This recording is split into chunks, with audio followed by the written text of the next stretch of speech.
Ви благодарам за поканата да бидам дел од годинешното одбележување на 3 декември, меѓународниот ден на лицата со попреченост.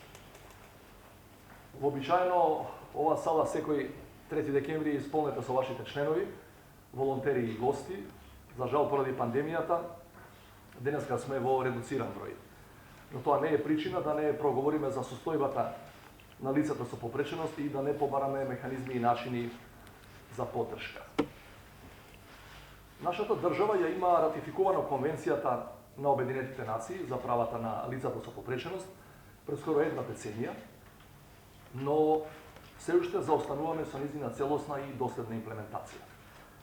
Би сакал да ги повторам моите очекувања, кои порано во неколку наврати веќе ги имам споделено со јавноста, дека е крајно време да се имплементираат нејзините одредби, особено кога станува збор за членовите 5 и 9, односно правата на пристапност и на еднаквост и недискриминација.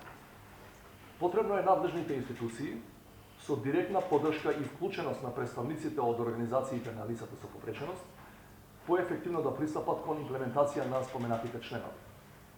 Исто така е неопходно лицата со попреченост и нивните организации да бидат вклучени во мониторингот, во надзорот над имплементацијата на конвенцијата, при што мора да се изнајдат соодветни модалитети за вашето учество во мониторингот да не биде само формалност.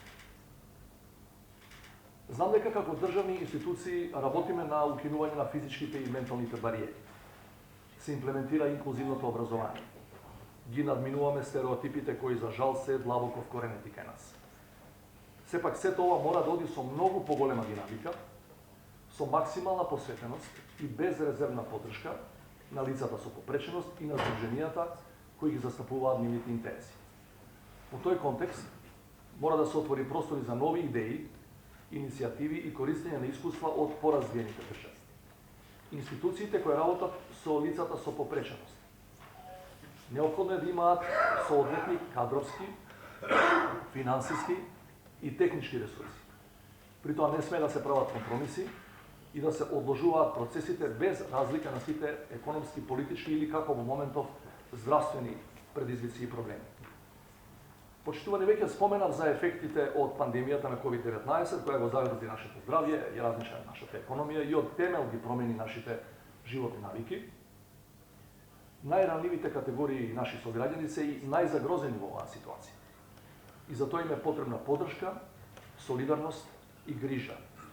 Верувам дека можеме да придонесеме за заштита на јавното здравје и секако да ги ублажиме тешките економски последици. Покрај институционалните мерки, кои се најважни во моментов, потребна е изголемена индивидуална одговорност и ангажман на секој од нас. Сите ние како поединци можеме да придонесеме со нашето однесување, проактивност и лична одговорност.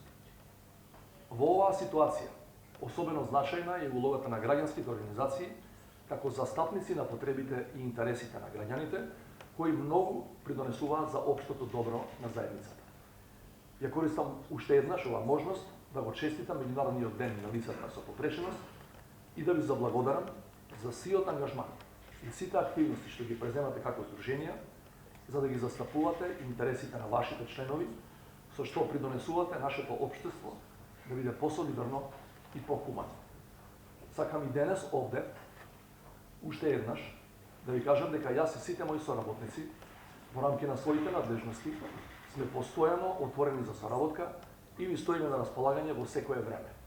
Ви посакувам пред се добро здравје и понатамошна успешна работа со реализирање на предвидените активности, на позавршување на пандемијата. Посакувам да се собереме во што поголем број како некогаш. Ви благодарам.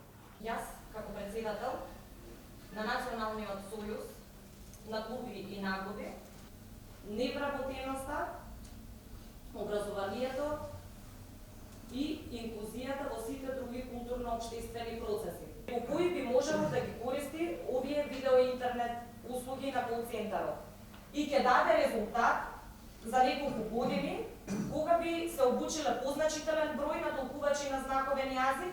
Без разлика дали е вакво времето или няма, сега во ова тешко време, значи 15% има што е предвидено и во програмата на владата на Република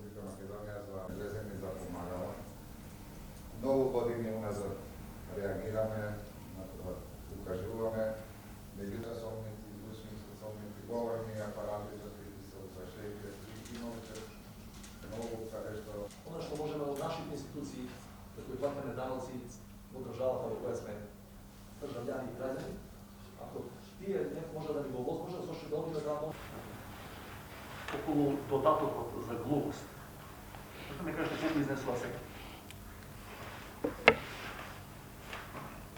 Подршка да му дозволим Јелена законот на ношно работење, бидејќи да се работи по националните организации, Сета на Обединетите нации за правата на листа со инвалидност и пропишува мерките кои се потребни да ги излезе на државите за да ги болесни. Значи, мој совет е да поварате веднаш, зашто најновите функционери најдобре на почеток да ги кажете дека постоиш, за да има да опреди понатам, не зависно кој е лично. Това името и презимето не е битно, меѓутоа, ако чекаш да се навикне на функцијата, ќе отиде во Што те заметиш? Дадени на тие две локации, собрано министерство. Не бидат две влезани. У финалната верзија на закон, предгласен и не бидат изгласани,